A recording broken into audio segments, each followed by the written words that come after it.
Here we are in the Writers and Illustrators of the Future Lounge at the Author Services Building in Hollywood.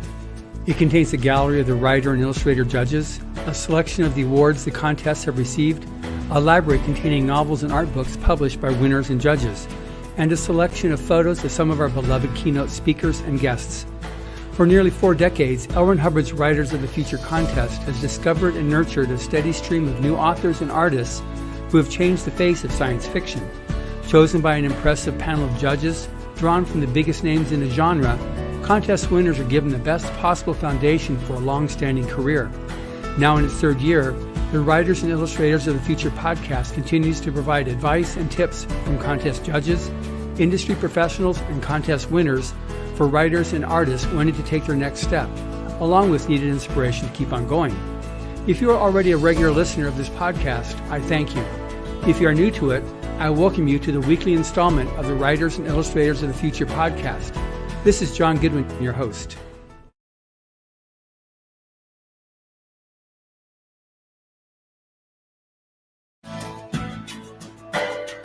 Hello, and welcome to the Writers and Illustrators of the Future podcast. This is John Goodwin, your host.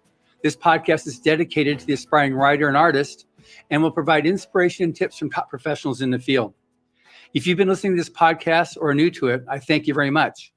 I would also appreciate it if you took a moment to follow it on whatever platform you use to listen to your podcasts. Today's guest is Brian Meeks.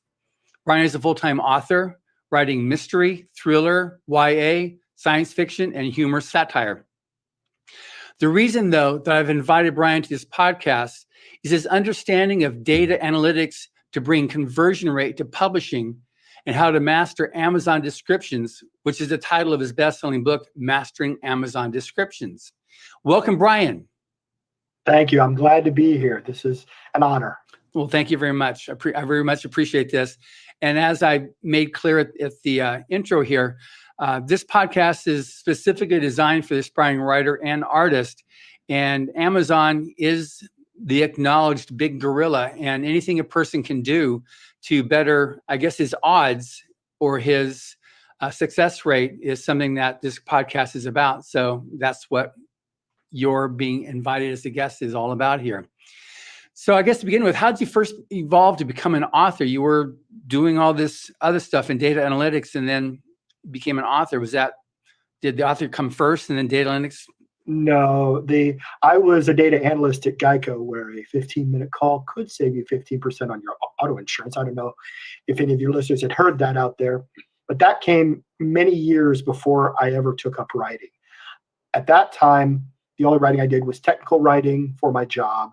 And though I worked in the marketing department and did a lot of analytics on other people's writing with our correspondence to policyholders and so forth, I wasn't a writer myself because I didn't like writing. I disliked writing because my 8th grade English teacher, Mrs. Johnson, was mean. And so it wasn't until January 2nd, 2010, that I did some writing just because I wanted to. It was that time of year. It's college football, bowls, and the bowl game I wanted to watch didn't kick off for a couple hours. So I was surfing around on the World Wide Web, and I found a place called blogger.com.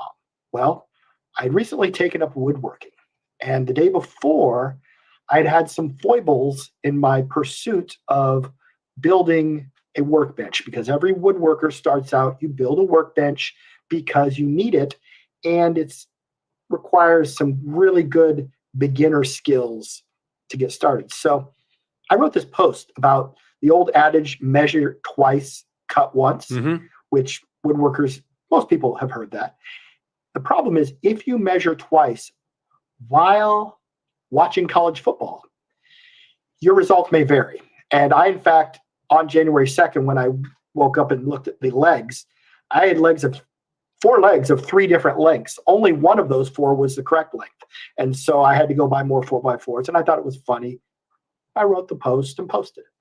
Well, I still had a while before the kickoff. I went to this site called Lumberjacks, and it was all of these amazing, talented people who were building reproductions of Queen Anne furniture, and they were buying wood that had been dredged up from the bottom of rivers that was the correct time period. And so it was amazing reading these things. And I joined it. And when I did, a little button came up and it said blog. Well, I'd already blogged about woodworking. So I cut and pasted my post into Lumberjacks and then went off to watch the football game. The next day, when I came back, 25 people had left comments and maybe 300 had read the post on Lumberjacks. The comments were along the lines of, wow, that was funny, hilarious, best post I've seen here in 5 years. I can't wait for your next one. And it's remarkable how one's perspective can change about something like writing when you get external validation. Mm-hmm. And so that was the start. That was my first blog post that day. And I continued blogging every day about woodworking until January 29th. This is 2010. On that day, I hadn't done any woodworking. I didn't have anything to write, but I really enjoyed having this consecutive streak of not missing a day. And so I decided to be creative. I wrote what would later become the first chapter of the Henry Wood Detective Agency, a post about this detective in 1955 New York, which was a nod to my father, who read my blog every day, because for those who are old enough and were fans, 1955 was the only year the Brooklyn Dodgers won the World Series. And my father is still bitter about them moving to LA. So I write this post, and there's this detective, and it's January 1st, 1955, and a mysterious woman comes into his office. And in it, I put this little MacGuffin about this closet he had at his home in Brooklyn, where periodically he received these strange presents from the future. And on this day, he had received a Bosch 1.25 horsepower router. And that was the point of the post, because I've been talking about buying this router for 3 weeks. I finally did it. And so I wrote this noir mystery fiction opening chapter just to say, oh, and I finally got the router. And my readers liked it. They thought it was funny and all. But they said, I can't wait for chapter 2. And I had not intended on there being a chapter 2. Well, every time I needed a post, that's what I did. I added a chapter to Henry Wood Detective Agency. And when September rolled around, I had accidentally written my first novel. And that's how I began becoming a novelist. That's a great story. Well, thank you. Yes. So then how did you phase over then? Because you've got then your data analytics, and now you've got your mystery thriller router story. And then, Yes. And then how do you phase over to cracking Amazon marketing? Where does that now fit in? Well, Amazon ads didn't come about until I had written quite a few books. So I was at, I think, 6 or 7 novels. All of them were written as blog posts. Mm-hmm. Well, the first 6 were written as blog posts. Mm-hmm. And 4 of those were the Henry Wood Detective Agency. I threw in a young adult and then a thriller. Amazon ads started up. And every person who posted about it, oh, they're horrible. You can't make any money. None of them had a background in data analytics, whereas I did. Mm-hmm. And so I was looking at them the same way I did when I was doing my work at Geico, and noticing patterns and seeing opportunities, because I'm a fair writer. I have a lot of friends who are much better at prose than me, but none of them are better at data analytics. So I was able to run ads profitably, 300 to 500% return on investment. And then in January of 2017, in the Facebook group 20 Books to 50K, Mm-hmm. people started asking questions. I knew the answers. So every time a question would come up, I would repeat the question in my own post, write a lengthy answer. And I was doing it in a stylistically the same manner that you would expect on any blog, on the New York Times site, USA Today, these big paragraphs. And I would get 12 comments with maybe 50 likes or loves to these posts.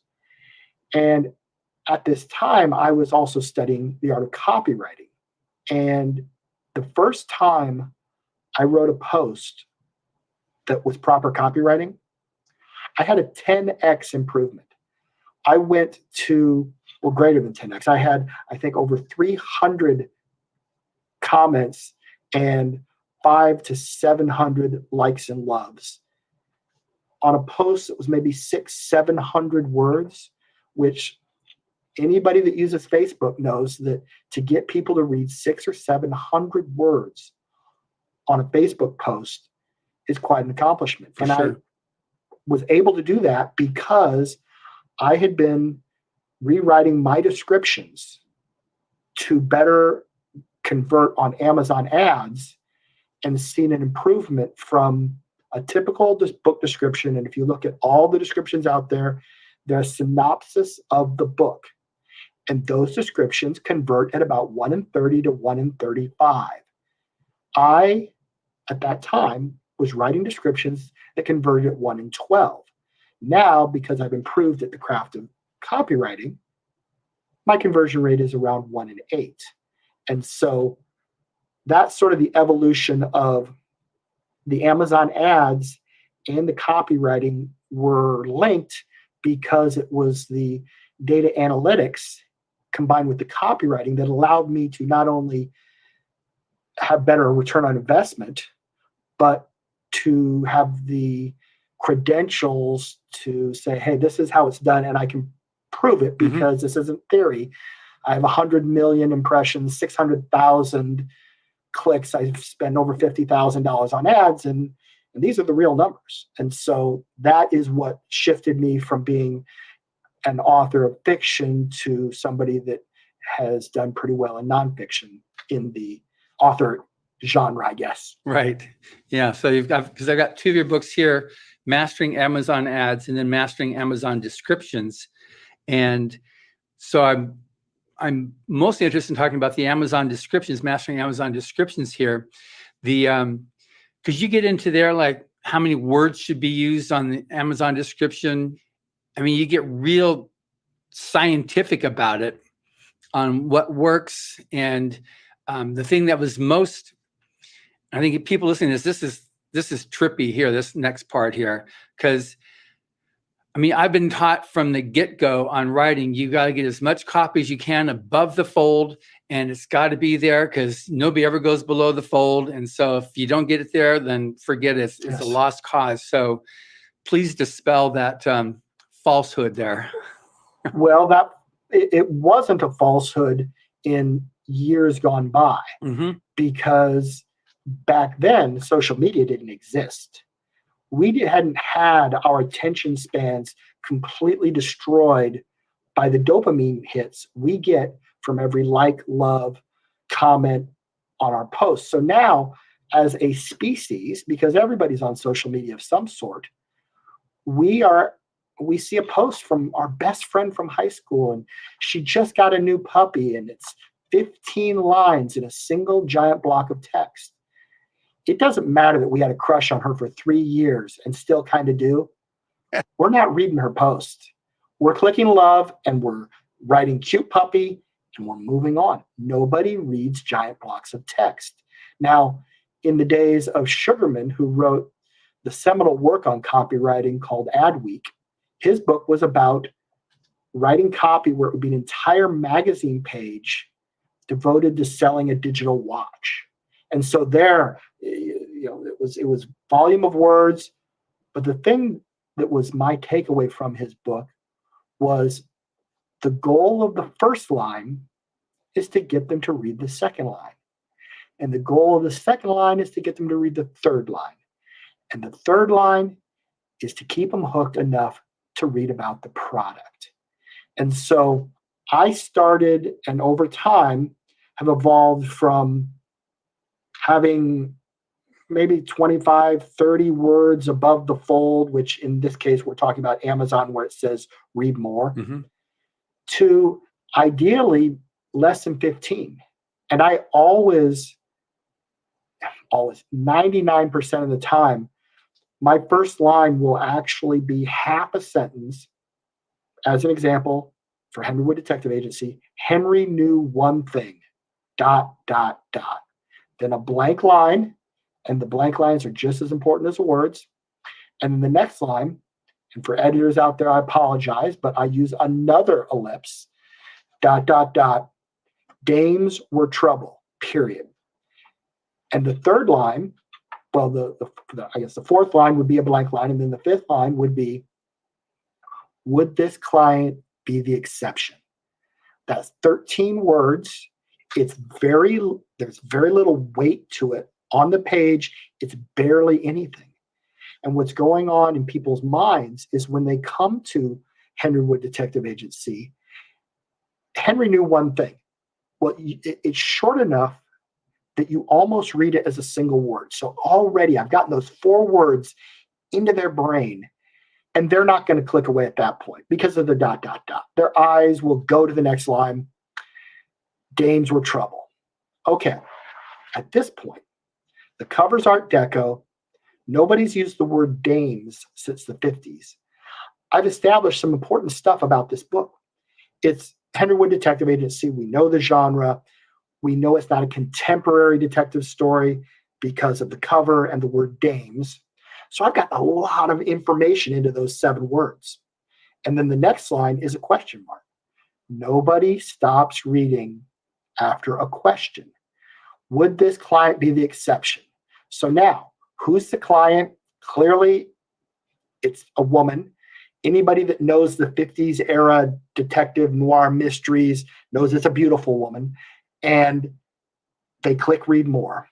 And then the rest of the description goes on, and it's the same sort of thing. I'm giving them a little information, and I keep bringing them along with hooks until we get to the end. And that description is one of my better ones, but stylistically, towards the end of it, if anybody goes and looks it up, I would never have that many short lines in a row now because I'm better at copywriting.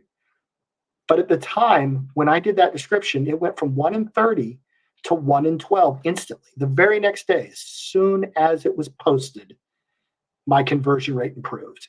And I already had the information from writing stylistically in that copy way on Facebook. So I knew it would do better, but then I had the real numbers. And so it's everything about that style is designed to get them to click the read more.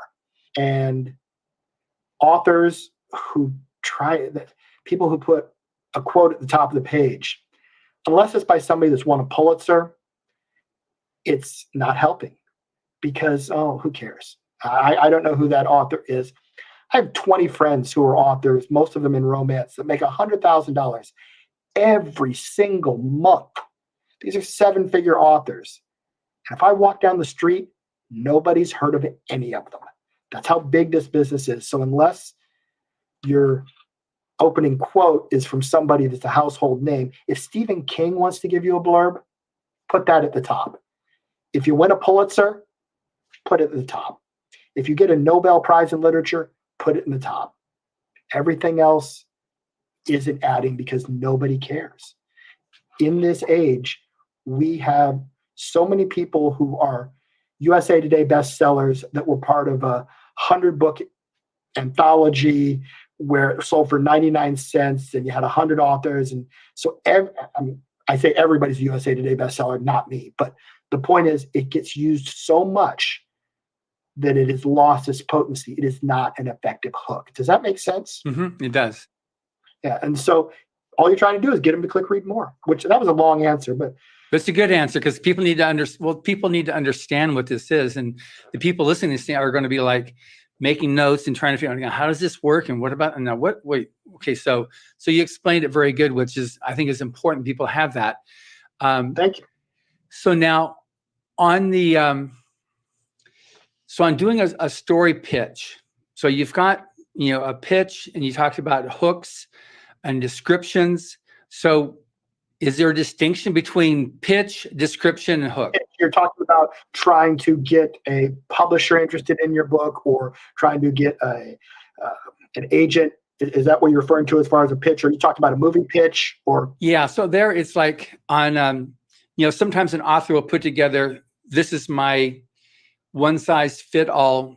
It's a pitch that I use. I send out to either an editor or get somebody to publish my book. It's what is a description that's going to go up on Amazon or going to go into Goodreads that sells the book to the reader, and the hook, which is going to make somebody, I think it's mostly because of the confusion of what it is, but to kind of like break up that one size fits all on how you're going to talk about your book. Yeah, it isn't one size fits all, because if I were writing a pitch letter to a publisher, if I were writing a pitch letter to somebody that was going to be maybe my audio book narrator, they all have different pain points. And so if it's a publisher, I might try to think about the question, what are the pain points for the publisher that authors cause? Because that's their hook. Everybody is going to say, oh, my book's the next big thing. That's not a hook. That's kind of expected. So try to figure out a different angle to those opening lines. And that's how you're going to get them to read that email. But it wouldn't be the same. Quick anecdote, if I may. Mm-hmm. I lived on the Las Vegas Strip, and in my building was this gentleman, Constantine, best name ever. And him and I were out having drinks one night, and he was sort of, what's wrong? What's going on? And he said, oh, the MGM job is coming up, and I never get it. What are you talking about? He said, well, the MGM has this job. It's a photography gig. Constantine's a world-class photographer. And he says, everybody that has the equipment that can handle the job applies. It's a couple dozen people. I've tried 7 times before. This will be my 8th, and I never get it. But I'd really love to land this just once. So I got out my iPad, got out my little keyboard, and I wrote the pitch letter. We used hooks. I asked him, what are the pain points? And can you define that pain point so that people will understand? Okay, so I said, okay, MGM knows all of you couple dozen photographers. You all have his camera, body, and lenses cost $180,000, because understand that the pixel resolution, as he explained it, needs to be such that it looks good on a billboard that is half a city block long, a digital billboard. And so it's very unique camera equipment, mm-hmm. and only a handful of people have them. Well, when I asked him that question, he said, well, truthfully, we're all kind of divas. I said, that's the angle. We're going to pitch them that you are going to be easy to work with, that your only goal is to bring their vision to fruition. And he said, oh, I like that. And so that's what we wrote. And he got the job. Now understand, this is a 2-week, $100,000 photography gig. And the difference between 7 failures and 1 non-failure was copywriting. And he got it for the price of a Moscow mule, which is pretty fair. So then the pain point itself as a term, define that. Yeah, pain point is, what is it that the person you're pitching to dreads about working with authors? What do they hate? What is it about authors that just drives them nuts? Is it that their manuscript isn't polished when they get it? Is it that they don't have realistic expectations? Is it that they aren't familiar with the way traditional publishing works? I don't know what the answers are to the situation. It could be for an audio narrator. Their pain point might be the speed with which the authors review their narration, because though if you've never had an audiobook done, typically the voice talent will do a chapter, maybe 2 chapters, 3 chapters. They will send them to you, and you are to listen to them, provide feedback, and then they will, if they need to make changes, if they pronounced a name incorrectly, something wasn't correct, they will go back and make those changes. Mm-hmm. But they won't go on to the next chapter till you've reviewed it. They get paid by volume. So if you take 3 days to get back to, get back to them, that's a pain point. The authors who will get back to you in an hour, they love them. And if you're trying to land a really big name, that could be the difference. That could be the reason they read your email, because the narrators themselves have their own following. There are people that will buy every book by a certain narrator. Right. And I just helped a friend write copy to try to land a pretty big name in narrating. And I don't know that he's heard back yet, but that's the point. What is it that they dread about receiving these pitches? Go after that. Right. Because nobody's talking about, none of the authors are thinking about the agents. What do agents hate about working with authors? Sure. Is that a good? That's a good answer. That Does that make explains. sense? Yeah, it totally makes sense. And it's also helps to answer that thing I said also about the story pitch versus a hook versus a description. So now on a hook, so do you feel like you satisfactory answer then? Like, what's the good length? I try to go 4 or 5 words on the first line, 4 or 5 words on the second line. I misuse the ellipses, like I said, all the time. Right. I typically will have a third line question, maybe 95% of the time. Sometimes in nonfiction, I don't, but that's to get them to click read more. And so stylistically, from the hook, when they open it up, the next part is important visually. I want to have my short lines at the top, then a paragraph that's usually maybe 2.5 lines long, sometimes maybe 3. But the next thing that comes after that is not another paragraph, because 2 paragraphs in a row is one giant block of text. So I'll have 1, 2, or 3 short lines, and then another paragraph, then another short line, then the call to action, which is something that isn't thought about. It's important. It's, you'll love this, fill in the genre, comma, because something else. And you and because are 2 of the 5 most powerful words in copywriting. You now instantly love and because. You now instantly, oh, no, love isn't one of them. Free. Love isn't in there. I use love all the time, but that's not one of them. You now instantly, free, and because are the 5 most powerful words in copywriting. And the you because works because we as consumers have been listening to Madison Avenue tell us that we will love their product because this movie star says so, because 4 out of 5 dentists who chew gum recommend Dentine gum, because we've heard it our whole lives. So once we switch in the description, I always think of a description as a movie narrator. So it's going along in a world where it's narrating the movie. We're painting a picture. Then it's time to close the deal. And it switches the camera from the movie to the narrator is now talking directly to the consumer. You'll love this book because, and then what comes after the because isn't as important. And then the last bit is get it now. I see descriptions that end with scroll up and 1 click now to begin reading The Wonderful Adventure of Mr. Guinea Pig. And they're missing the point, because if you haven't convinced the potential reader that they have to find out what happens in your book by the time you get done with the you because, you're not going to get them. That last bit is more of a Pavlovian bell ringing.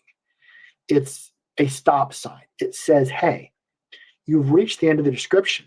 You know you want this book. Get it now. It's short. Just like at the top, where I'm trying to keep it short because I want to, get hooked their attention span. At the end, I want to bring their attention to their next task, which is to buy the book. I don't need to tell someone who buys 5 romance novels a week how Amazon works. That is the dumbest thing I've ever seen. I find it offensive because I read that as, hey, you've just read my description. I appreciate it, but clearly you're an idiot. So I'm going to walk you through the process of using Amazon, even though you buy 250 books a year, you moron. That's what those long ones say to me is, and I may be being a little bit militant, but the point is, get it now. It's short. It's just boom. Okay, it's done. Let's do it.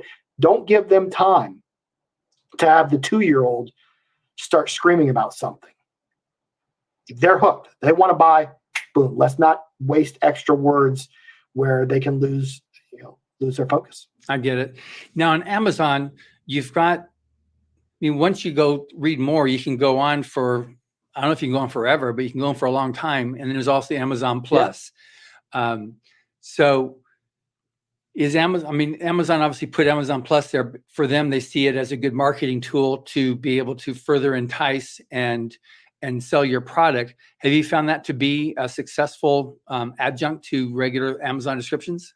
I don't have any data that shows that it is better or worse. So my feeling is that I tend to give advice based on stuff where I have analytics that I can back it up with. So my gut tells me that anything additional that you're doing past the call to action is an opportunity for the phone to ring.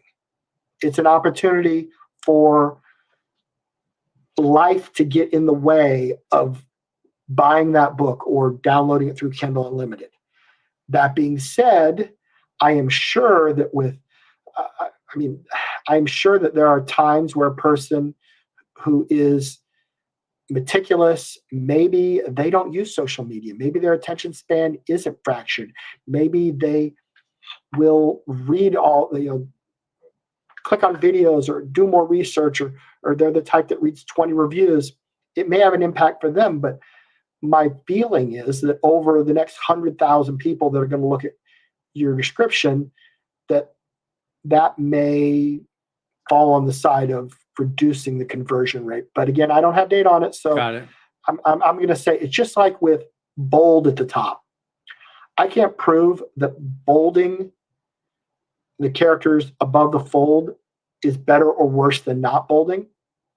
I can tell you that using H2 or H3 headers, which makes the font bigger, is a bad idea, because if you use an H2 header at the top, you have increased the amount of space required for those characters.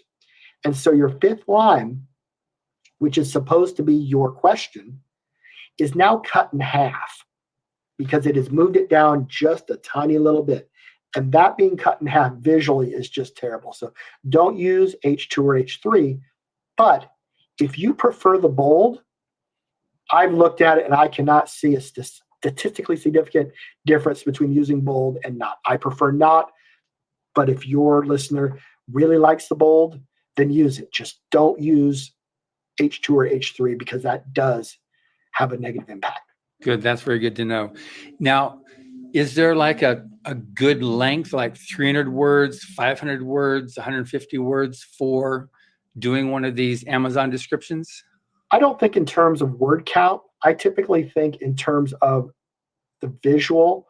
Now, fiction versus nonfiction. Right. Nonfiction will have more words because I typically do the opening hook the same way, but then the next paragraph, I'm switching from the hook to who is the writer of this book, because a person looking for nonfiction is trying to solve a problem. In most cases, sure, a biography or what have you is more for entertainment. But if you're reading a self-help book or mastering Amazon descriptions, you want to know who is it that is trying to solve my problem. Can they be trusted? Right. So I immediately talk about the author. Then I start hinting at what's in the book. Where nonfiction authors go wrong a lot of the time is that they will put too many bullet points in their nonfiction description. I always use bullet points, but I stick to maybe 5 of them. And when I get these previously written nonfiction descriptions, the bullet points themselves are too many words because they really want to tell them everything that's in the book. I just want to talk about the highlights and be as concise as possible so that, again, visually on the page, when you open it up, it's lightweight. So in fiction, typically I have the opening hook, the 3 lines, a paragraph, 1, 2, or 3 more lines, another paragraph, 1, 2, or 3 lines, another paragraph, or sometimes that's the call to action. It just depends on if I feel like they're going to be hooked, because at the point that I've written it and I built up enough intrigue that I think they're ready to buy, I don't want to go any further than that. Right. The mistake that authors make because they try to write a synopsis about the book, it's their child. They put all that effort into getting 50,000 words into a novel, and they did all these clever plot twists and stuff, and they want to give away all the spoilers. Don't do that. I tell every author, hint at what might be in the book.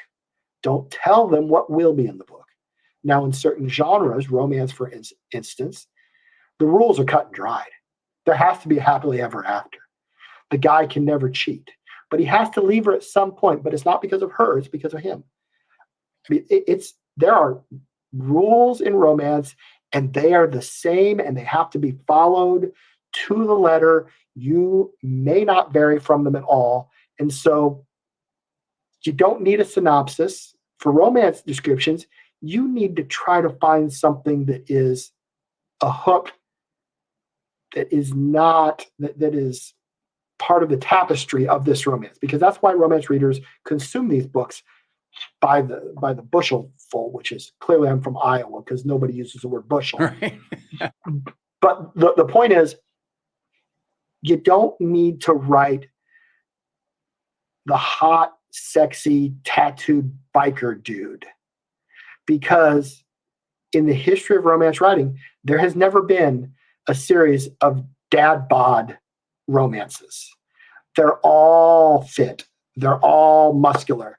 Most of them have tattoos. So if you're using a description of the male character that is in every romance book, that's wasted words. You're not adding anything for the reader.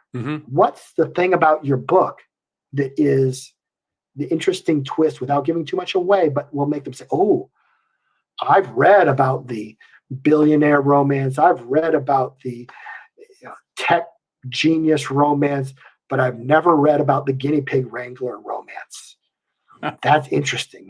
How does a guy, a woman who raises guinea pigs, find a yoga instructor or something like that? And so you're trying to be different without just listing all the tropes. You want to mention several of the tropes. You want to make sure that they understand, hey, I played by the rules. I have all the tropes in there, but you don't need to belabor the point. Try to figure out ways to hint at the tropes that they're there. You're going to be satisfied with them, but you don't need to explain the tropes to somebody, again, who reads 5 romance novels a week. Right. So that's we're really getting into the minutia and the nuance here, but that's the audience we've got here too. Yeah, they're definitely. Hopefully they'll enjoy it. Oh, I'm sure they will. This is fascinating, especially somebody who's suffered at not getting more than 2 clicks, 10 clicks. I gotta like. It's something that it's today's age, and even now more so what we're talking about now that the pandemic is coming to its close, people are no longer stuck at home where they can't go out and enjoy life. And so to grab their attention and get them to want to do that click and commit their time, which was a lot more when they were just at home. Now you're competing once again with the beach, going to the mountains, going on family trips. Yeah, true. So it's all the more important to get it right so that you can actually make that increment of their free time dedicated to you. Yeah, it is ironic that everything I'm talking about today is designed to overcome the incredibly short attention spans when we're talking about a product where the person is going to sit down uninterrupted and do one thing for 2 hours. Yeah. They're just going to read. They're going to have the greatest attention span in the world. But at the time that they're on Amazon or Barnes and Noble or iBooks, wherever they're shopping, at that moment, they're still in the Facebook headspace, the like, love, scroll, move on. Mm-hmm. They don't switch their brain into long form reading until the kids are put to bed or the husband's away or whatever the deal is. They've got that quiet time. Now they don't want to move on. They're ready to read, but that's not where they're at. And that's why synopses don't work, because they're still in that gotta go space. Right. I think that's so important that people look at that and realize that. Now, you'd mentioned the 20 books to 50K. So I've had Michael Anderle on as a guest. I have a lot of the people connected with 20 books to 50K as guests on this podcast. And a lot of them, based on that 20 books, are series. So now once you have a person hooked on a series, do you change now what you're doing on this thing, on how you do your descriptions that you put on Amazon or that you use for? Well, I'm going to answer it two ways. Okay. One, the short answer is no, not so much. You still want to try to hook them because you don't know who's reading that description. It may be somebody that has just been scrolling and they see the cover of book 7 and they like the cover. So they click and they go look and they read the description. Well, in the subtitle, you likely have in parentheses book 7. Mm-hmm. And so maybe they didn't notice that. They read the description. Oh, this sounds great. And then their eyes land on book 7.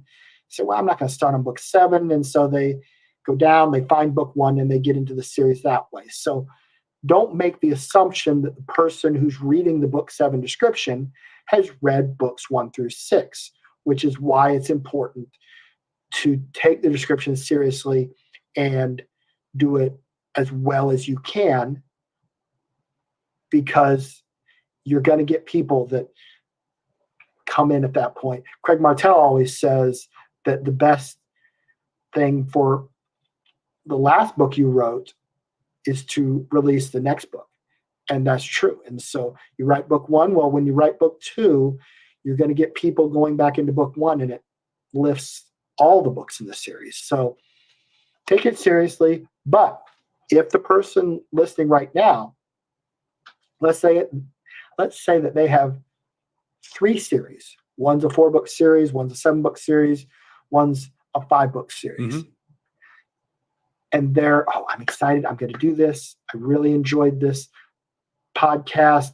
I want to get to work.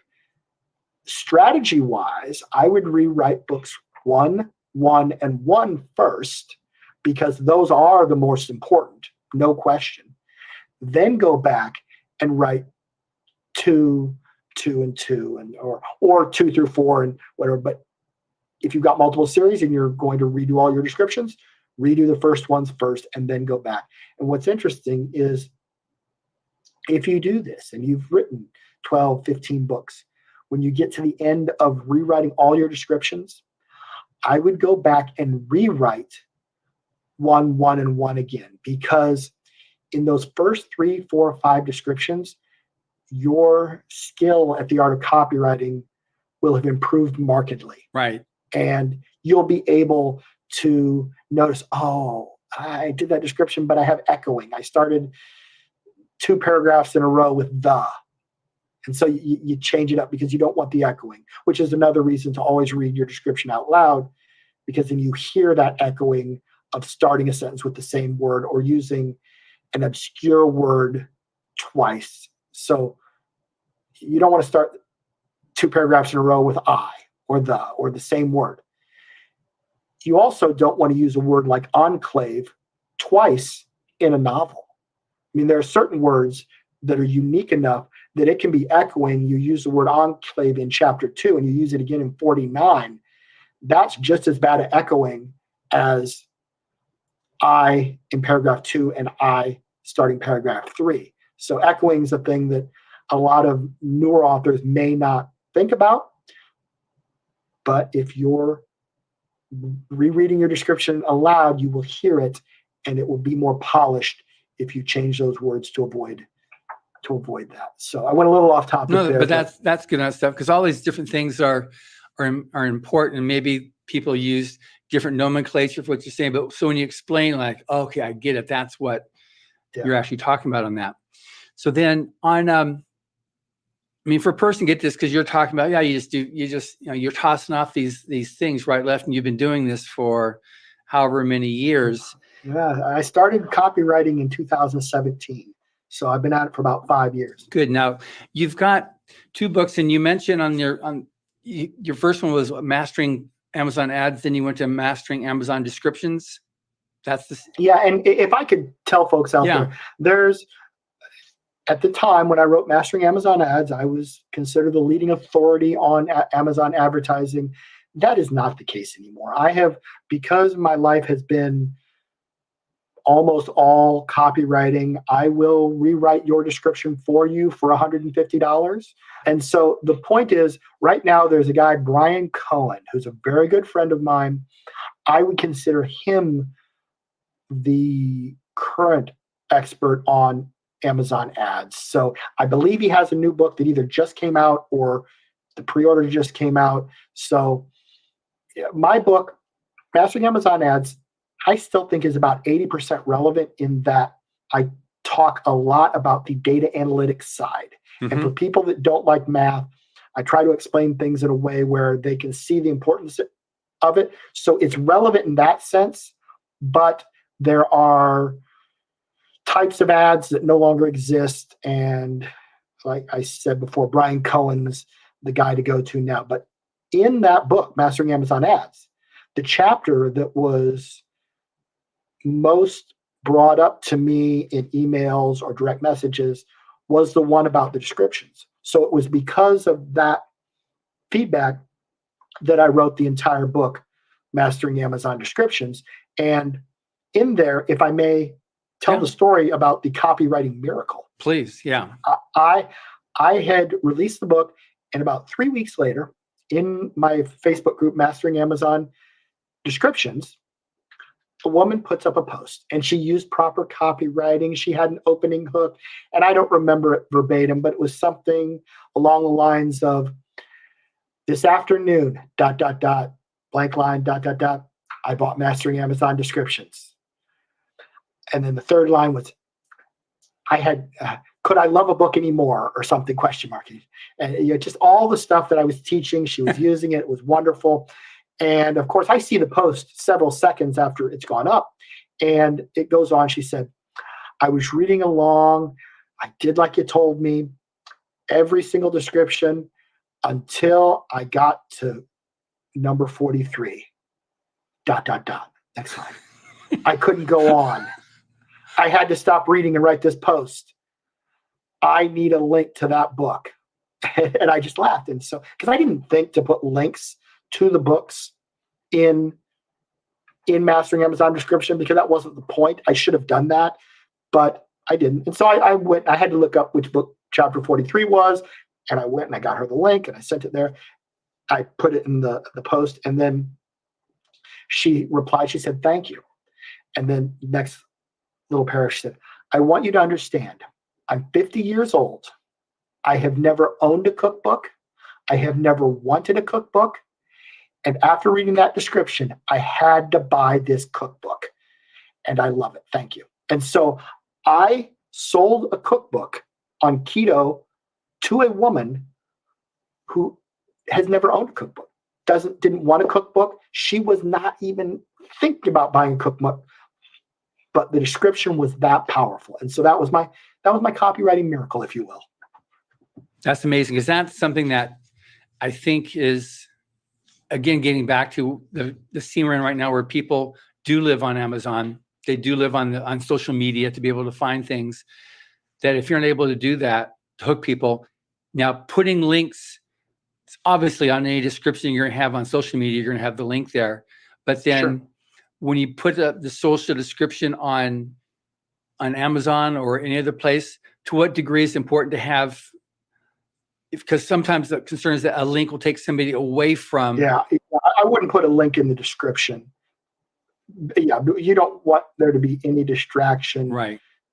That is just bad. So yeah, I wouldn't use links that are to anything else but the book. If you're using this copywriting someplace else in an email, and understand, I want everybody listening to understand, and I think I talk about this in chapter 1 or chapter 2. This is a skill that you can practice every day, because when you're leaving comments on Facebook or TikTok, you could just do the normal way, or you could do the hooks and then write a little paragraph and just practice your copywriting. And you will be amazed at how these replies to other people's content, when you spend 1 to 2 minutes doing a 30, 40, 75 word reply to their post, that will rise to the top by most relevant. And it will just be validation that you're getting good at copywriting. I'm a Cincinnati Reds fan, and they're abysmal this year, but I follow them on Facebook, and sometimes I'll put up a post and I will use copywriting to reply or give my 2 cents worth. It's amazing how many times out of 500, 800, 1,300 comments, mine with proper copywriting that might have been after already 300 comments were there, has made it to the top as far as relevance, because people will read it. And so use copywriting when you're texting, when you're sending an email to your mom, when you're DMing. Anytime you have an opportunity to write words, use copywriting, except when you're writing your fiction. Then you want to write prose. Copywriting is not prose. So every other time in your life, do copywriting, and you will get good at it, and you will start to notice it, and you will no longer read giant blocks of text, and it will improve your conversion rate on your email list to your subscribers. If you have a Facebook group of fans, they will interact with your posts more, which will make them more rabid fans. It is nothing but benefits, so you might as well do it all the time. That's great. That's really good advice on that too, because then because that begs the point, like, well, how do I get good at this stuff here? So you just get good at it by just doing it and take any opportunity you can to do that. Okay, now in your book, Mastering Amazon Descriptions, does that supplant Amazon ads, or is this an adjunct? I would say it's an adjunct, because I have a chapter in Amazon ads about descriptions and conversion rate, but I don't go into the art of why these various pieces, the things we've been talking about for the last hour, why they work, why they're important, because I think it's beneficial to listeners to understand the why. A lot of people out there will say, hey, do it this way, do it this way, do it this way. And they may or may not do math. Whereas everything that I'm talking about today is backed up with data analytics, where I've done this. I've done this for my own books. I went from 1 in 30 to 1 in 12 to 1 in 10 to 1 in 8. I've written descriptions for maybe 600, 700 authors. I was working on one before this call. So it's something that this is what I do. Right. And like I said, it works for a CV letter to try to get a photography gig. I, this year, have mostly been in the crypto space, and I've been writing articles on cryptocurrency, blockchain, things of that nature. And with proper copywriting, the bounce rate goes down, because I'm able to hook a person, get them all the way to the end of the article, and then they are more likely to click on another article. And for those who don't understand internet bounce rate, it is simply, if a person comes to a site, a news site, and they clicked on some link to get them to the article, and they don't click on any other links, they X out at any point, that's a bounce. Mm-hmm. And news articles often run at 88% to 92% bounce rate.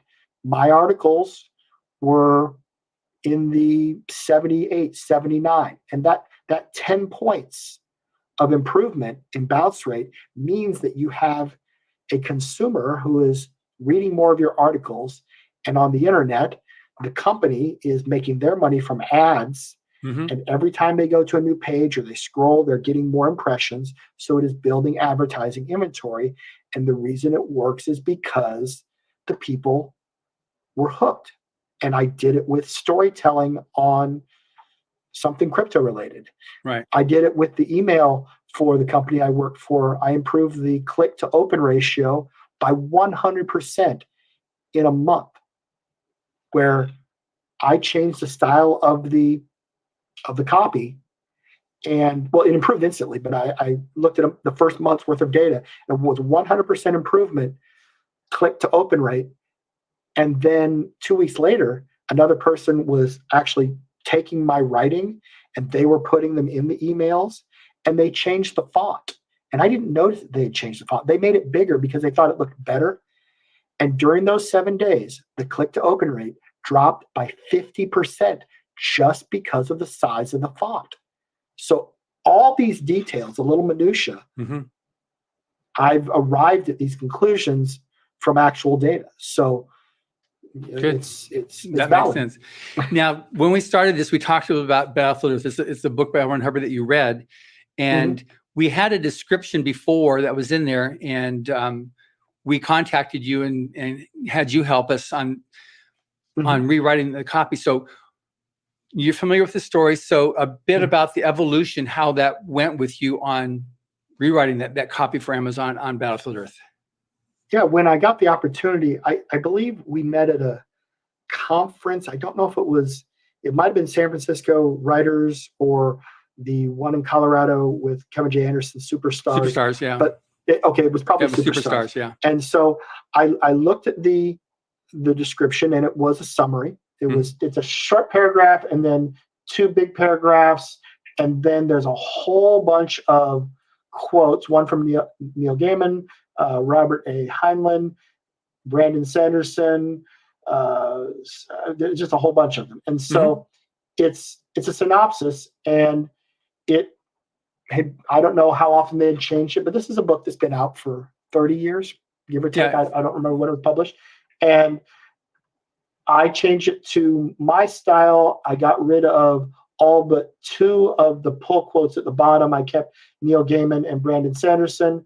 I think there was one from our friend Kevin J. Anderson that I may have not made the cut. I don't recall. No, I didn't bump Kevin. But anyway, the point is, like I said earlier, if it's a household name, Neil Gaiman, Brandon Sanderson, use them. The other people in that genre are probably household names, maybe, but it's too many. 5 of them is too many. Well, if you look at it on Amazon, all of that, they went with all the pull quotes, and I don't have any of the data. I don't have access to the publisher's data, but I do believe that over 100,000 impressions, just that extra stuff in there, that extra volume of words to read, is costing them some sales, and the pull quotes are adding. Nobody is getting to the pull quotes and thinking, I don't know. Oh, the 5th pull quote, that's what did it. So it's not the version that I recommended they use, but my content, as far as the opening hook and all of that, is the way I wanted it. And I was told 3 weeks after they had it up that they had seen a nice uptick in sales. And I don't have any of the actual data because that's none of my business. But that's how. Like I said earlier, I'm a fair writer. I'm a great copywriter. I'm a great data analyst, and I tell an okay story. I just had a producer ask for my book Underwood Scotch and Rye. I don't know if that'll get optioned or not, but it's nice to be asked. That was last week, and so I'm an okay writer. Yeah, but I am a really good copywriter because I spend all my time thinking about hooks, and I'm working on a YouTube channel for my content creation company, southbeachdesk.com. And this is going a little off topic, but it has a vein of copywriting in it. YouTube has a new thing called YouTube Shorts, and you want to aim for 30 to 40 seconds. I went through a course on how to make shorts effective, and it was interesting because everything he was talking about was visual copywriting. One of the hints he gave was to cut the video such that you have that, when you take out a tenth of a second or a half a second, it goes from here and then there's that little hitch. He said, do that all throughout, because those little glitches are what keep the 18 to 24-year-olds, who are their target demographic, focused. They can't bear to watch 10 seconds of continuous video. It has to be choppy. It has to be changing every 3 seconds. And that's copywriting. It's about holding the attention span. TikTok has destroyed the visual attention span. And so the ones that are successful on YouTube have that choppiness to them. It keeps the attention, because if you can keep them for 30 seconds and you get 100% watch through, you are more likely to have your video shown. And that can be the difference between a successful YouTube short and not. And so it's interesting that I guess visual copywriting is a thing. Maybe it is now. Maybe I coined a new phrase, but it all comes back to, how do we grab a person's attention? That's amazing. So with that, how does somebody find your books? How do they find you? How do they, if they would engage you to be able to help them with their story descriptions? Thank you for that question. The easiest way to reach me right now, like I said, I have a new content creation company, which is admittedly focused on the crypto space, but this is where I'm going to shift all of my author writing services to, and it's southbeachdesk.com is the site. And it's just new. It's not 100% the way I want it yet, but if you want to email me, it's bdmeeks at southbeachdesk.com. You can reach me that way. The most common way people reach me is through Facebook Messenger. I get lots and lots of direct messages. Hey, can you rewrite my description? Like I mentioned earlier, I charge $150. I will send you a Word document that has the bones that I need, the information, keywords, and things of that nature. And you get that back to me, and I can, typically my turnaround's less than a day, unless I get, sometimes a person will say, hey, can you rewrite all 6 of these? Mm-hmm. And that usually takes me a couple days. But yeah, bdmeeks at southbeachdesk.com. And if anybody wants to subscribe to my newsletter, I haven't sent out the first newsletter yet, but it will be crypto-centric. That's the point. But it will be done stylistically in a way that you'll get to see more copywriting. And hopefully you could look at that and understand the power of doing the copywriting everywhere, if that makes sense. Yeah, absolutely does. Thank you for letting me shill my stuff. Sure, absolutely. I do also have a course on everything we talked about today. I could maybe do a code and send it to you here after we're done. It's $200, but maybe like 50% off or something like that. Would that be sure? Something Absolutely, take that. Yeah, Kevin Anderson used to have me when he started his teaching his master's class. Had me was on the podcast for the first 2 years, and then now he just has way more students than he can possibly teach. Yes. Yeah. Well, my Mastering Amazon Descriptions is one of the textbooks that he uses in his master's degree program. And wow. I'm very pleased about that. It was quite an honor when he asked me if they could do that. I said, sure. Absolutely. Absolutely. That's great. Well, thank you very much, Brian. It's been great having you on as a guest. And thank you for listening. Subscribe to the Writers of the Future podcast, wherever you get your podcasts.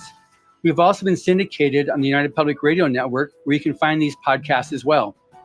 I also want to thank Carnation for sponsoring this show. Carnation not only tastes good, they have good taste. Writers of the Future series can be purchased wherever books are sold in the US, Canada, the UK, Australia, and South Africa, and available everywhere via Amazon.com.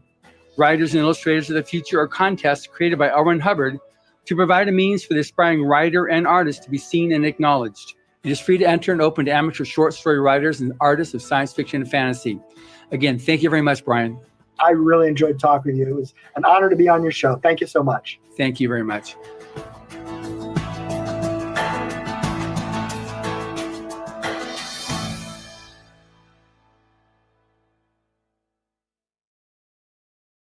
Direct Auto Insurance is for uncompromisers, the people who refuse to make trade-offs in life. They're the ones who proudly say no to living on someone else's terms and schedule. And when it comes to insurance, they find the savings they need to keep driving. And with savings of up to $1,044 per year when you switch to Direct Auto, you too can stop compromising and keep driving. Get a free quote today at directauto.com or find a store near you. Data from August 2021 new customer survey. Savings, if any, vary. How you buy can affect price. National General Group, Winston-Salem. Minute away from launch time on Spaced Out Radio tonight. The Super Chat is a wonderful way to support what we do on this show on a nightly basis. And don't forget, after the show, leave a comment. Give us a thumbs up, thumbs down during the show, whatever you feel we deserve. It all helps out with the algorithms of YouTube, so we would greatly appreciate it. I love V-Love. Nice to have you back. And, of course, don't forget, book your holiday now at the Golden Nugget in Las Vegas, Nevada for May 19th through 21st. This entire panel here tonight will be in Las Vegas, Nevada for the second SOR fan party. And we're going to have live YouTube all day long on the Saturday, the 20th. Grant promises he will not wear his Superman costume this year. And it's good. It's good. And I got to drop about 65 pounds before I go because I just need to be looking as good as Tom Whitmore while I'm there and as skinny as Nicole Sakic. So that's how we're going to do things when we get to Vegas, May 19th through 21st at the Golden Nugget 2023. And in that note, we got about 5 seconds before we're going to launch here. Hi, Bill WD-40, looking gorgeous on Spreaker. Horns up. Let's rock.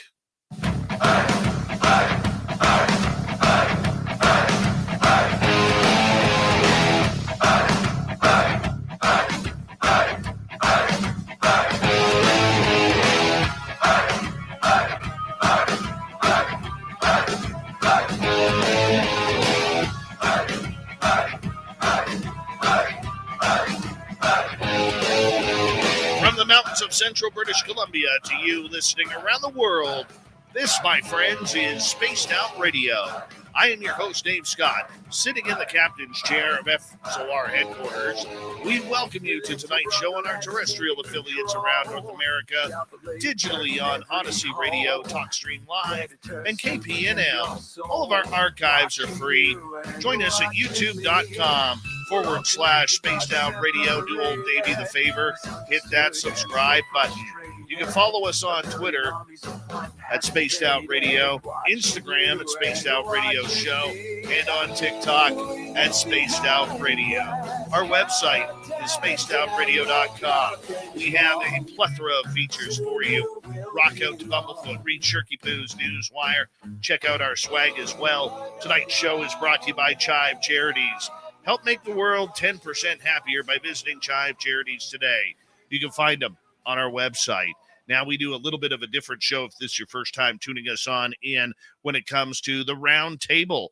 No, it's no real production here. We just have a group of great people, very brilliant people that are very familiar with the paranormal, using it as an umbrella term.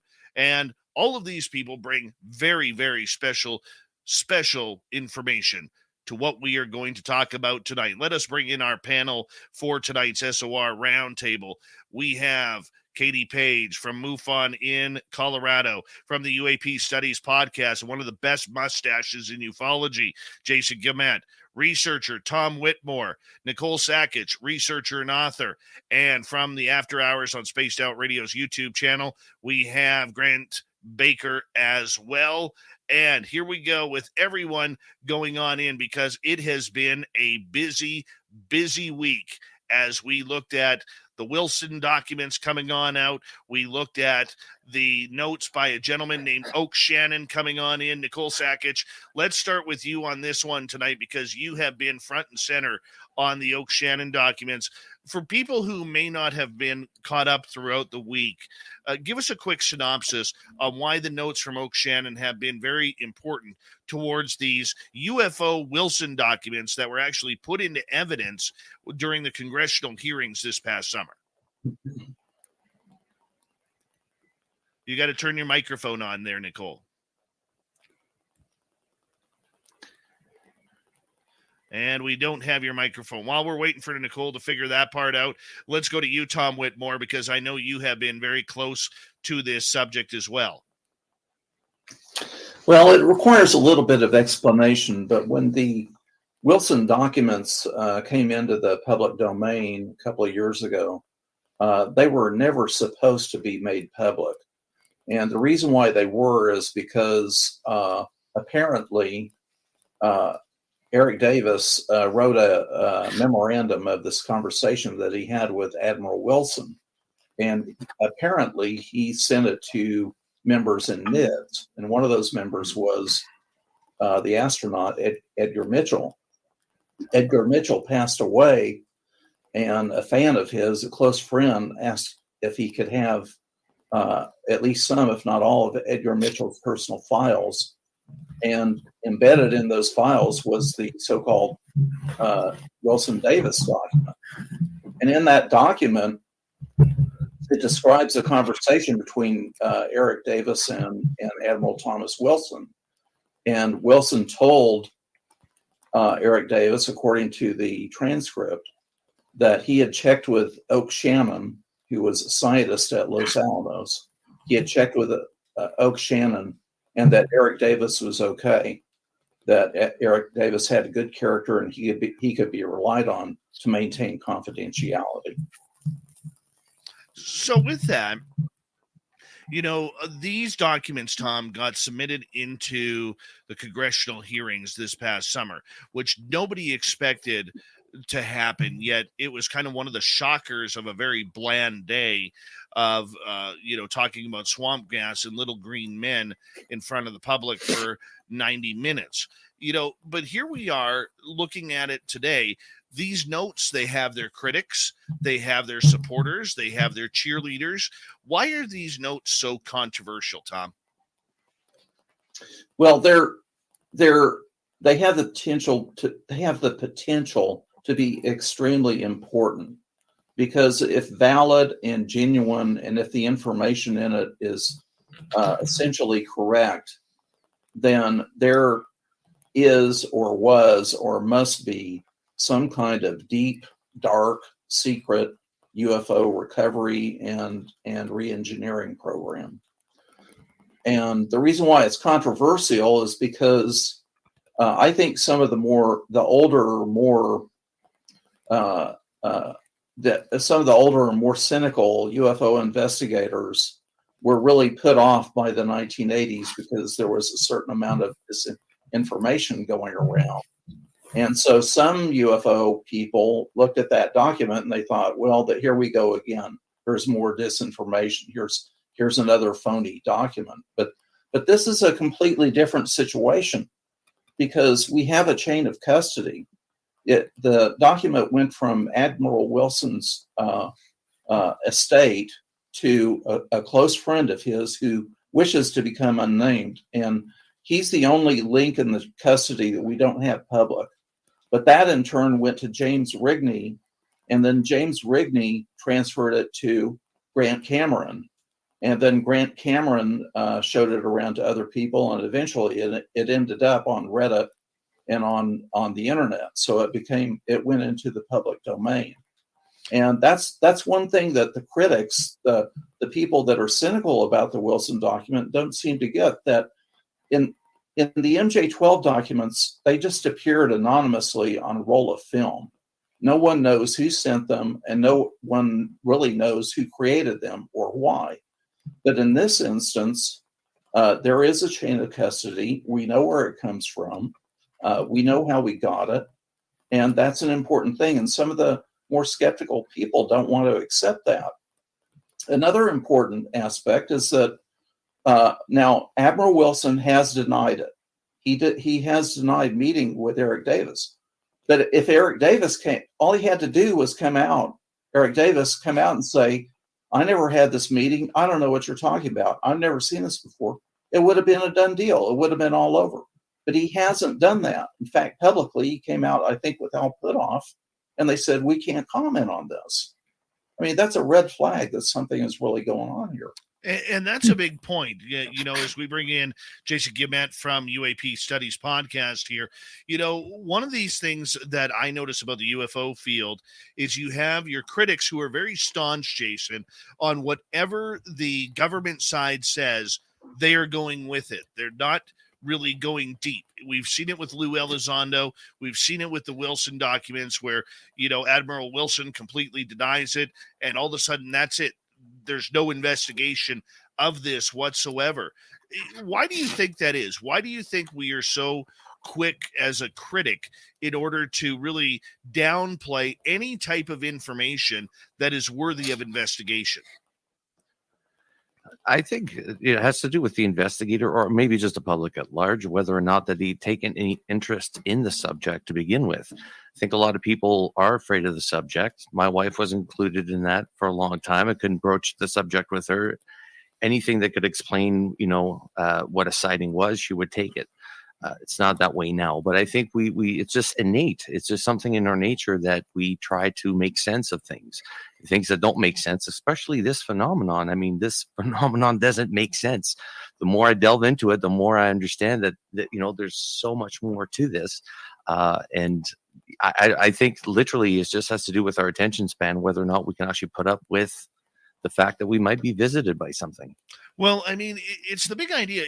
This is what I don't understand, Jason, is we see these critics of the Wilson documents absolutely shredding it apart. Admiral Wilson didn't deny it. The government doesn't why did the government put fake documents into a congressional report without investigating them? We've seen the critics. Yet when it comes to somebody, if you flip the lid and you take a look at Luis Elizondo, those same critics are absolutely trying to tear the guy apart, that he didn't work at ATIP, that he's never been a UFO guy, that he, you know, they're almost treating him like Bob Lazar being a janitor at Area 51, like Travis Taylor said. I mean, it's almost like the minute we get good juice, we don't want to drink from the cup. No, I'm a huge Bob Lazar fan, by the way, and believer. Like I believe that he worked on the craft that he said he worked on. You know, a lot of people say, well, I don't really believe that his story is legit. I say, okay, but he's proven two things. One, Area 51 and S4. He's proven that exists. He brought people out to that location many times to 7:30 o'clock on a Wednesday night to come visit and see this craft that would fly up in the sky.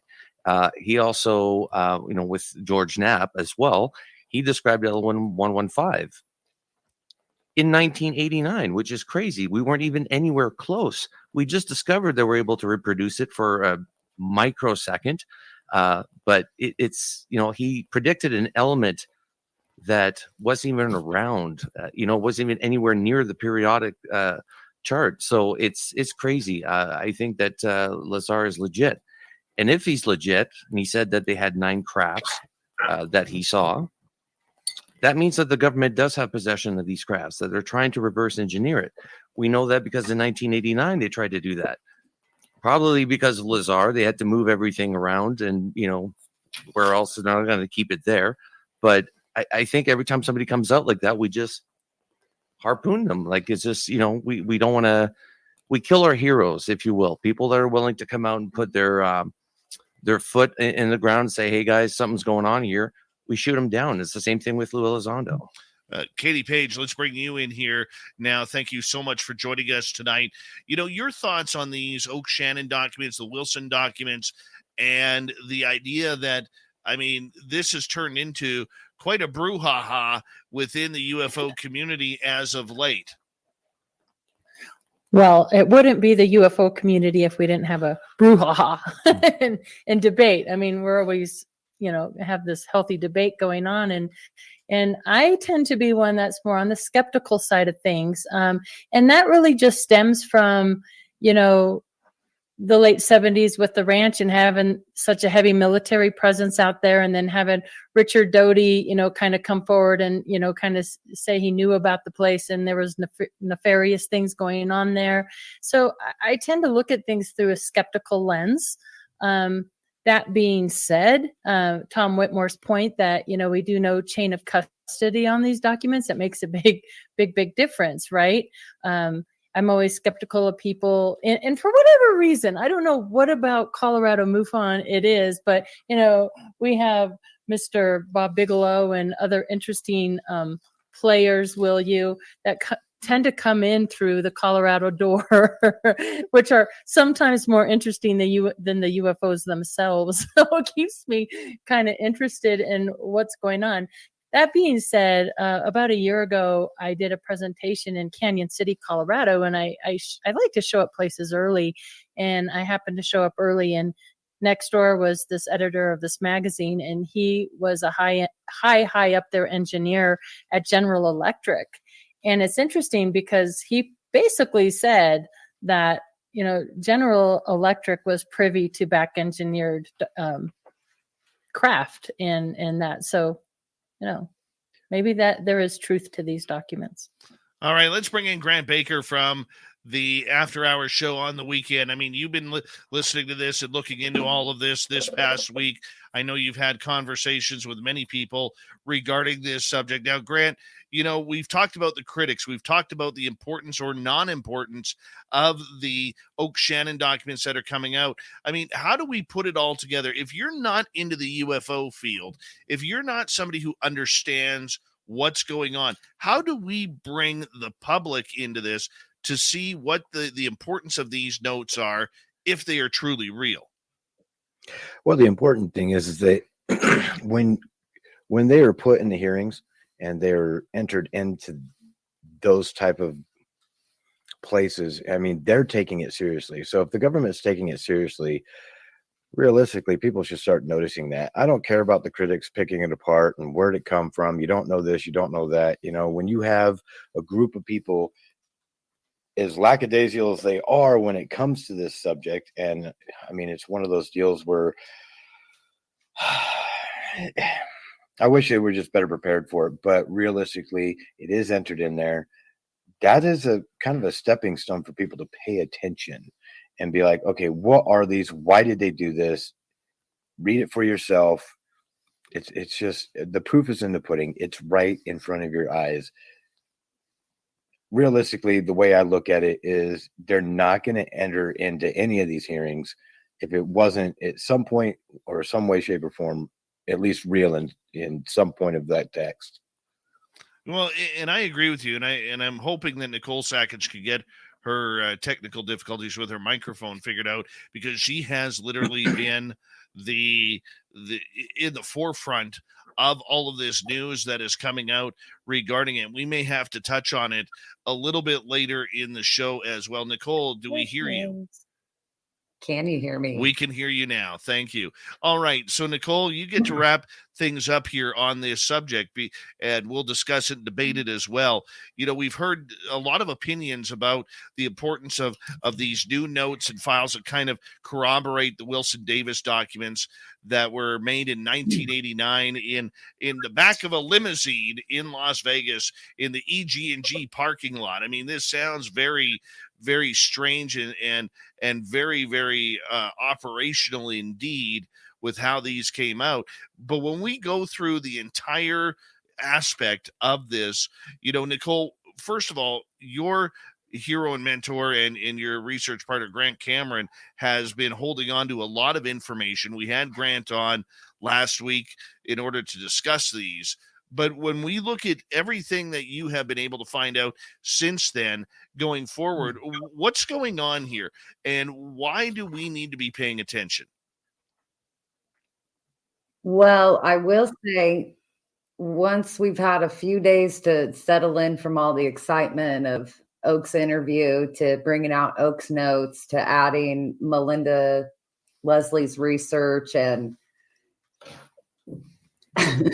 letting the storm kind of calm down a little, there are these little snidbits that we're starting to pull out of these notes. And one of them we're calling like the boom, boom, boom moment, or we're doing hashtag AP10, because this nice little connection was made between Melinda and the Hermetic Penetrator, and Grant and I and Melinda and Tom the other night while we were going through these notes back to back and together for the first time.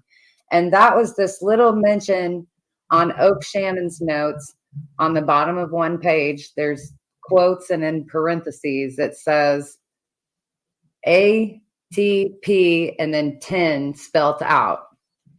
Well, Tom and Melinda and the Hermetic Penetrator all immediately ran to like the Wilson documents, because down at the bottom of those documents, you see it says AP-10.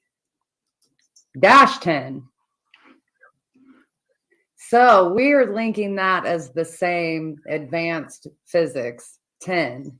We are still kind of questioning what the 10 means, or if it means who, 10 of them, or, you know, that's kind of out there that we're trying to figure out.